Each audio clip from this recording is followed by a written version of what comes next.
Hi guys! Welcome back to my channel. Ayan, kung nagtataka kayo kung bakit wala akong kulay ang aking lips ngayon at aking cheeks. So, ito gagamitin ko itong product na to. Kasi isipan ko itong i-share sa inyo kasi super sa lahat ng mga girls out there na katulad ko na on a budget. Oh my God, papata ko muna sa inyo kung paano or kung anong product itong nakalagay dito na worth 950 pesos lang.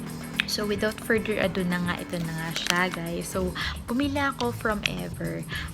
Actually, ang gusto ko talagang itry is yung tang strawberry. Depende naman sa'yo. Kaso kasi, nung pinagkumpara ko siya, guys, ayan, dalawa na yung binili ko. Kasi nga, I'm torn between strawberry and apple.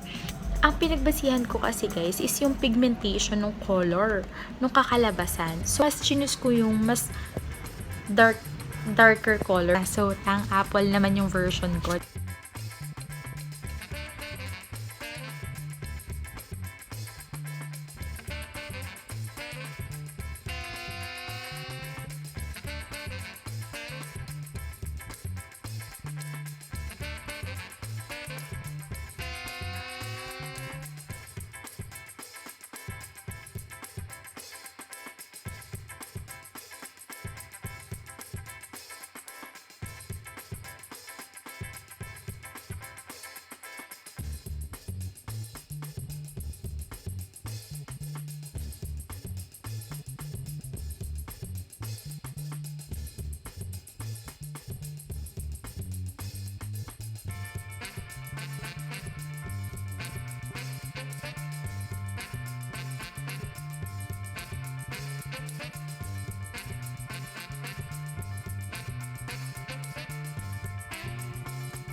Mas prefer ko yung kapag bagong kulo na water kasi mas madali niyang madi-dissolve yung product nung juice, 'di ba?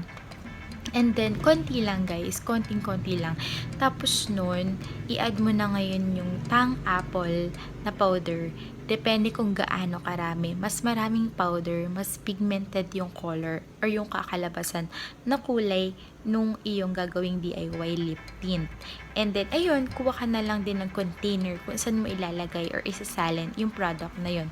So, ito nga, napakita ko sa inyo kanina. Itong na lip tint na pinaglagyan ko. And then, may sumobra pa siya, guys. So, di ba sulit na? Kung gaano karaming product ang ilalagay, depende sa desired pigmentation nyo. So, ayun na siya. Wala akong kahit ano sa lips ko and sa cheeks ko. Ayan, ilalagay na natin siya. So, ito.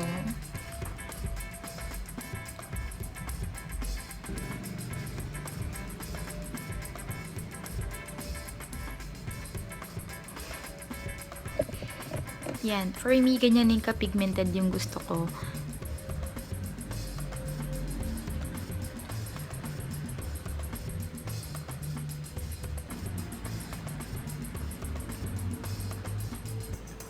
Ano pa yung isang magandang bagay dito sa DIY lip tint na to? Hindi siya yung katulad ng other lip tints na kumakalat sa teeth mo or nag-stain sa teeth mo, diba? So, ito, nagilagay ko lang. Then, ayan.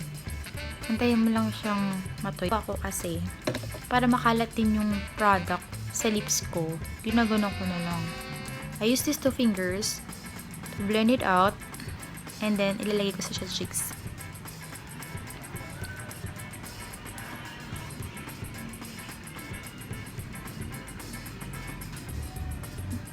So, medyo sticky lang yung feeling kasi nga, syempre, juice type siya.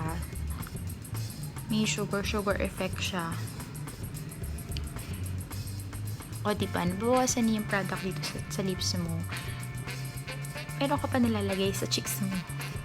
So, diba? Super cute siya.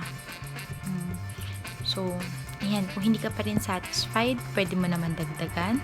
Up to sawa to, guys.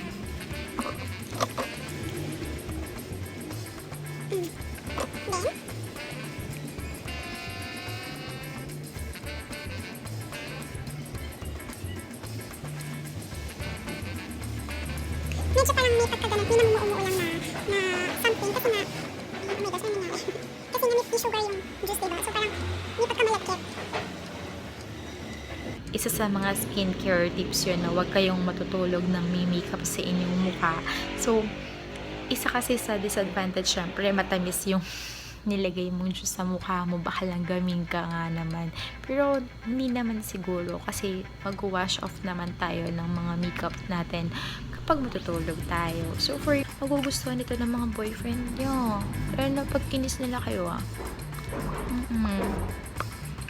kasi, hindi nila iisipin na 950 lang yan. Tapos, pag nakita kayo ni boyfriend mo, tapos pag kinis ka niya, pag binati ka niya ng Happy Valentines, naku, hindi siya magsasawang i-kiss ka kasi super tamis ng lips mo. Diba? Lasang juice. Sweets lover ako. So, parang may candy ka na, may lip tint ka pa. Ayan. So, pwede ka na lang ulit mag-reapply ng mag-reapply up to sawa. Depende sa'yo.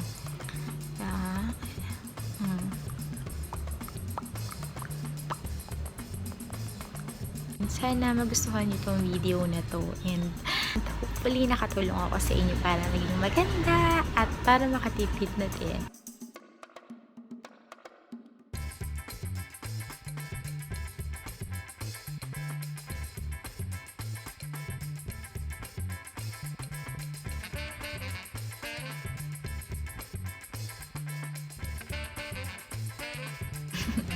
Ayun. Thank you for watching. Kindly subscribe, like, and comment down below if you have any suggestion for DIY like this